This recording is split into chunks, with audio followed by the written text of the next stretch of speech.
welcome to our new house, Invesco Field at Mile High. This is the moment we've been waiting for. Everybody in the nation gets to see the best stadium in America. In the 2001 Monday night opener, the Denver Broncos launched a new era by remembering their proud and magical past. Welcome to Invesco Field at Mile High. It's the greatest facility for the greatest fans. Let's go Bronx.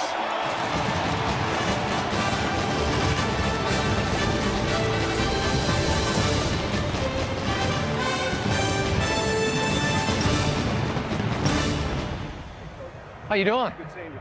Good seeing you. Yeah. Great luck this year, except for this one. You too. Same way. Good luck tonight. Okay, Good thanks. Great setup here. It's nice, isn't it? Hey, here we go now. Let's go.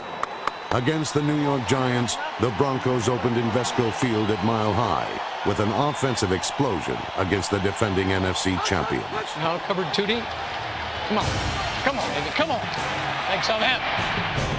There you go. Come on. Yeah. Want to do the reverse? Reverse, Gary? Turns hands off to Rod Smith on the reverse. 20, 15. Come on. I'd say the Mike Shanahan playbook has been fully opened here in the early going at Invesco Field. In the first quarter, Broncos fans witnessed history. Okay, he's down. He'll be open. Just get out. Come on. We got what we want. We got what we want. Reese's got Hayden wide open. He makes the catch at the goal line. And there's the first touchdown at Invesco Field at Mile High. Denver's newly remodeled defense Come on, baby. also made an impact.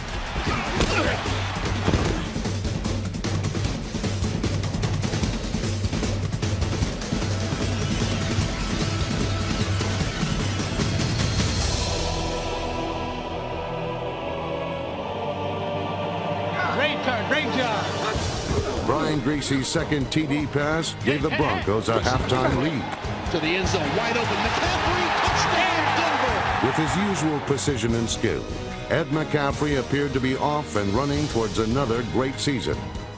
But in the third quarter, his sixth reception of the game would be his last catch of the season. Come on. Blitz on the way. Greasy drops back, throws. McCaffrey's open and makes the sensational one-handed catch. Then gets blasted. McCaffrey is still down.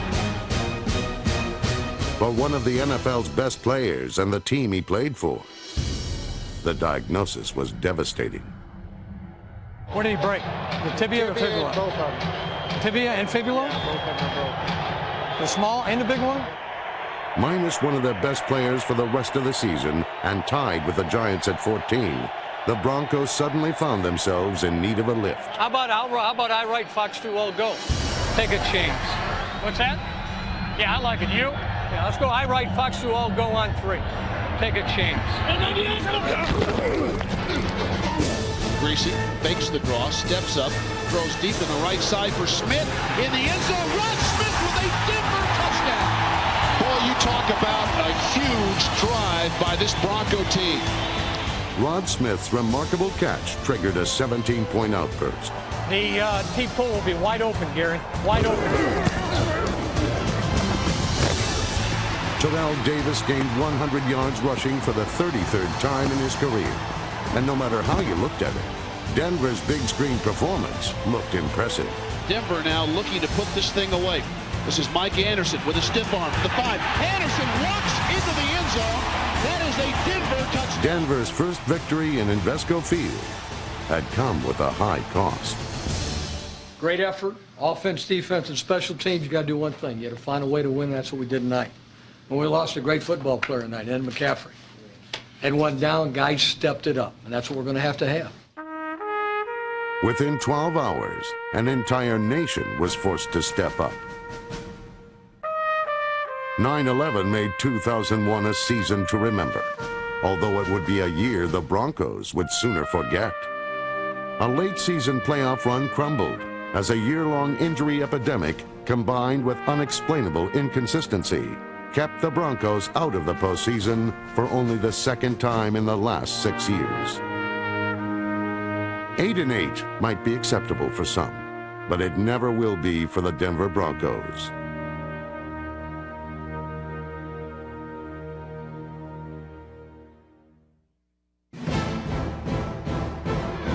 The Denver Broncos are one of the NFL's model franchises. As I told our press here, I'd like for in 7 years to be where you are in 7 years. Thanks. You've done a hell of a job. Thanks. Well, good luck to you. Thanks, Mike. I'll see you. Thank you. From their modern training facility to their state-of-the-art new stadium, head coach Mike Shanahan and owner Pat Bowlen have constructed a first-class organization in Denver. In 2001, they renovated their defense by bringing in Ray Rhodes as their coordinator, a move that soon had Invesco Field rocking. Come on, Broncos!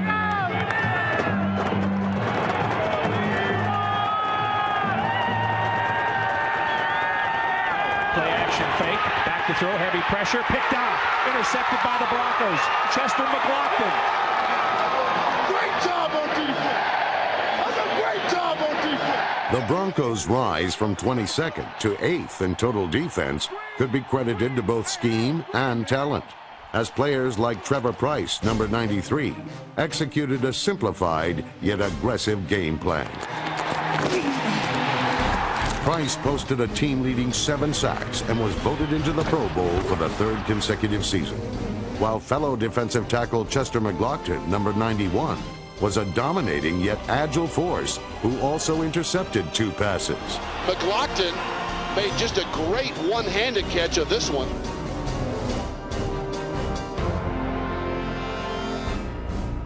Keith Washington, Reggie Hayward, Kavika Pittman, and Burt Berry round out a defensive line that pressured quarterbacks and funneled running backs into an outstanding set of linebackers. Go! Set the tempo, D! The high-impact tempo that Al Wilson set earned this middle linebacker a spot in the Pro Bowl.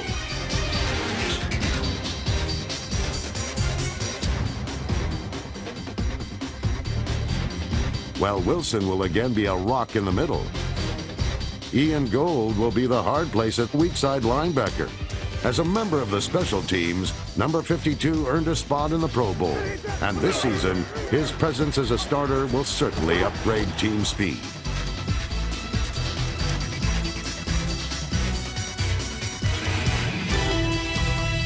An outstanding pass rusher, Gold is a perfect complement to one of the game's most versatile linebackers, John Mobley. Moody steps up, crossing route, going picked off John Mobley. What a big one for the Broncos. Mobley led the Broncos in tackles, and his quickness and hustle is mirrored by a secondary that includes Denard Walker, Kanoy Kennedy, Jimmy Spencer, George Coghill, Willie Middlebrooks, and Deltha O'Neal, number 24. O'Neal posted 53 individual tackles and defended the long ball as well as anyone. He also posted more interceptions in one season than any Bronco cornerback. The end zone is going to be bobbled and then picked off by Deltha O'Neal. Deltha O'Neal makes his 9th interception of the year. O'Neal is also a member of the Broncos special teams. Punter Tom Ruin posted the AFC's 2nd best average, and his towering kicks triggered an all-out stampede by players like Ian Gold, Keith Burns, George Coghill, Kevin Casper, Scotty Montgomery, and Tony Carter. Spiraling punt, O'Neal from the 14. In trouble, tries to circle. These men showed how important one play could be. O'Neal 40, down the sideline. He is going to be gone. Special teams and defense will help Denver regain its championship level in 2002. This is going to be an 86-yard punt return by Deltha O'Neal. On a warm Thanksgiving day in Dallas, Denver took on America's team. And when the Broncos and Cowboys donned their throwback uniforms, the game turned into a nostalgic battle for the line of scrimmage.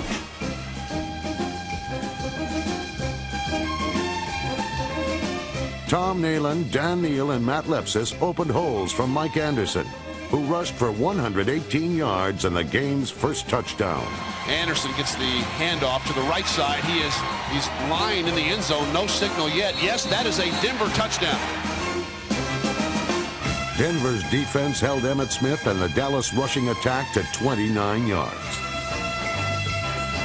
Looks like they're going to come. They do. Leap hit it behind. The ball is free. They also pounded out 4 quarterback sacks. McCaffrey drops back, feels the pressure. Down he goes. The ball's free again.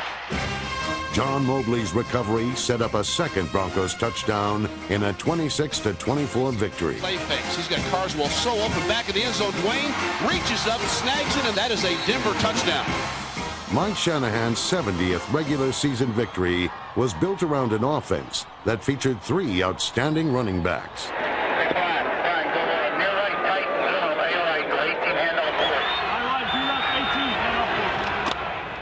Number 38, Mike Anderson, is moving from running back to fullback after proving that he has the skills to excel at both. Big Mike makes a cut. He's in the free. Footways, 25-20, 15, 10, 5, touchdown. A proven blocker. At fullback, Anderson's powerful running skills will provide an added dimension to the Broncos' running attack. Olandis Gary will be looking to regain the breakaway form he displayed before an injury ended his season. Number 22 wasn't the only runner who struggled last year with injuries. Terrell Davis suffered through an injury-plagued season that limited him to 8 games.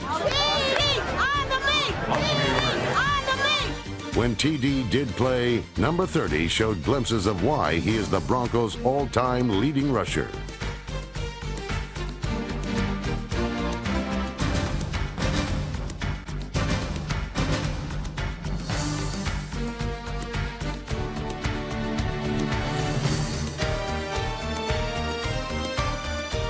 With a healthy Terrell Davis, the addition of second-round draft pick Clinton Portis, and the return of Olandis Gary and Mike Anderson, the Broncos expect to feature a backfield that is as talented as it is tough to bring down. Handoff, Anderson cuts back to the middle, to the goal line, and that is a Denver touchdown. In terms of character and production, last season the Broncos offense struggled to overcome the loss of receiver Ed McCaffrey. His return will certainly help this season, along with the homecoming of Shannon Sharp. Number 84 returns to Denver after helping Baltimore win a Super Bowl.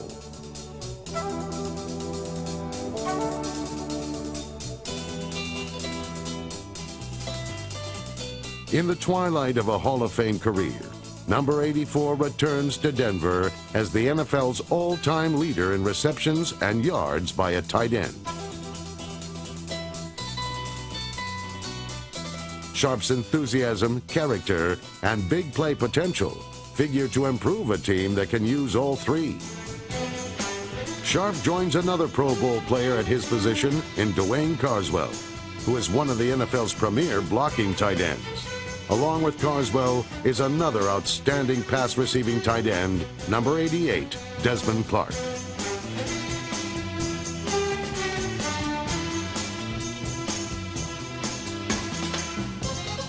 With 3 talented tight ends, the expected return of Ed McCaffrey, and the addition of first-round draft pick Ashley Lally, quarterback Brian Griese will have his pick of quality targets. And when you factor in the extraordinary abilities of Rod Smith, pro football's most versatile wide receiver, it gets even better. Playing on 2 sprained ankles for much of the season, Smith gutted it out. He led the NFL with a franchise record 113 receptions while accumulating 1,343 yards. Number 80 became one of only 6 players in NFL history to catch 100 or more passes in back-to-back seasons. And 11 times last year, his receptions went the distance. Sub throws, wide open, Rod Smith, 45 midfield, 45-40, footways, 35-30, 65 yards on the play. Rod Smith, another huge play for the Broncos. In 7 seasons, his huge plays and extra effort have transformed him from a free agent into an all-pro wideout. Go right or right, you right, okay? And go H2X and trade hook, wide corner, put right on the fade down here. Rod Smith finished the season 3rd on Denver's all-time receiving list, and his grit and leadership were an inspiration during a difficult season for the Denver Broncos.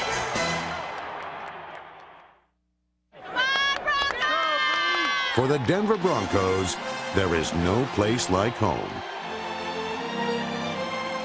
6 of their 8 wins took place at Invesco Field at Mile High, as the Broncos seem to play their most inspiring football at home. Quick throw, fade, left side for Clark. Desmond goes up and makes a sensational catch. That is a Denver touchdown. In a Week 4 shootout with the Kansas City Chiefs, Denver fans witnessed history. Deep ball to the right side is going to be intercepted. Intercepted by Deltha O'Neal on the back of the end zone. Cornerback Deltha O'Neal literally grew up against Kansas City. By game's end, number 24 had tied the NFL single game record with 4 interceptions. Denver looks like they're going to blitz again. They do. Green drops back, throws, pass is going to be intercepted. O'Neal, his third, and the Broncos with another big play on defense. O'Neal's final big play wrapped up a 20-6 Broncos victory. The ball's going to be intercepted, and guess who? Guess who? It is Deltha O'Neal for the 4th time. O'Neal. Are you kidding me? O'Neal has 4 interceptions in the game. Against the eventual Super Bowl champions in Week 7, Denver rallied to overcome a 20-10 New England Patriots lead.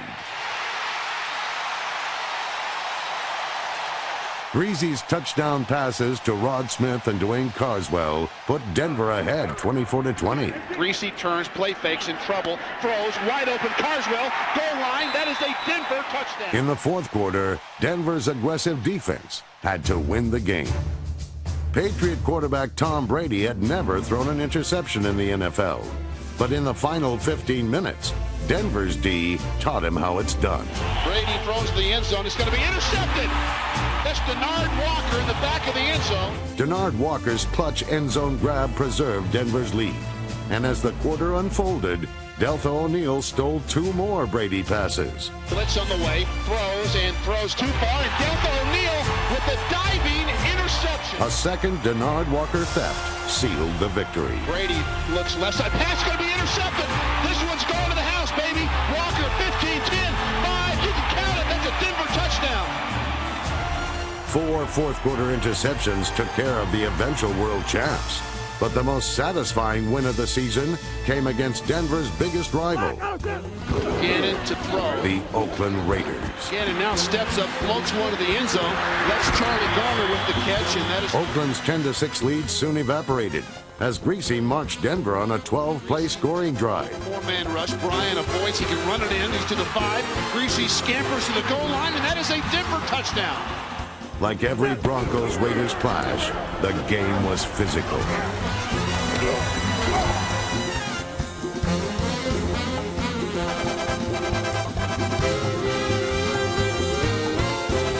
Ian Gold led a defensive assault on Rich Gannon that netted 3 sacks, 2 interceptions, 1 fumble recovery, and a multitude of bruises.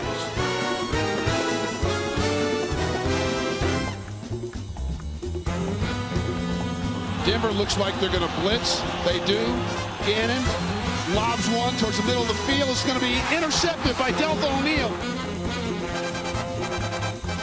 While Denver's defense controlled the high-flying Raiders offense, Terrell Davis powered the Broncos offense.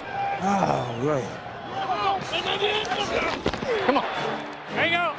Davis ran for 89 yards to pass Floyd Little for first place all-time in total yards from scrimmage by a Bronco. He would finish the day with 8,805 hard-earned yards for his career.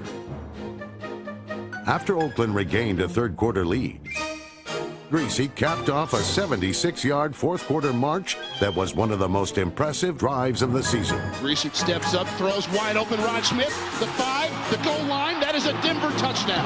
And the Broncos have pinballed back in front. A clutch field goal by Pro Bowl kicker Jason Elam extended the lead to 23-17. And for the first time in Invesco Field at Mile High, the outcome would be decided on the final series of the game.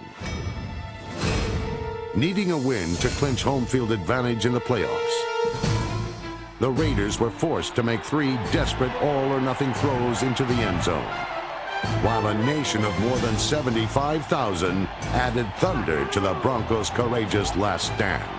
Denver's going to blitz. Here they come. Gannon steps up, throws, pass to Brown in the end zone, incomplete. That was close, folks. 12 seconds left. Gannon in the pocket, steps up, end zone pass, deflected, incomplete, 7 seconds left. A game of 123 plays came down to just one. This game pretty much tells you what rivalries are all about in the National Football League. Well, the game comes down to one snap. 7 seconds to go, 4th and 1. Oakland from the Denver 17-yard line. Gannon drops, plenty of time. Tries to run, steps up, throws, pass intercepted. Intercepted by Kenoy Kennedy in the end zone, and that will do it. Denver has beaten the Raiders. Final score from the Vesco Field. Broncos 23, Oakland 17. Expectations always run high in Denver. And obviously, no season that ends short of a Super Bowl is acceptable. But with a state-of-the-art new facility in which to play, and a stout, healthy squad that has been retooled for another championship run, the Broncos expect to compete for the championship in 2002. The new era has begun, and the championship chase will continue this season in the new home of the Denver Broncos, Invesco Field at Mile High.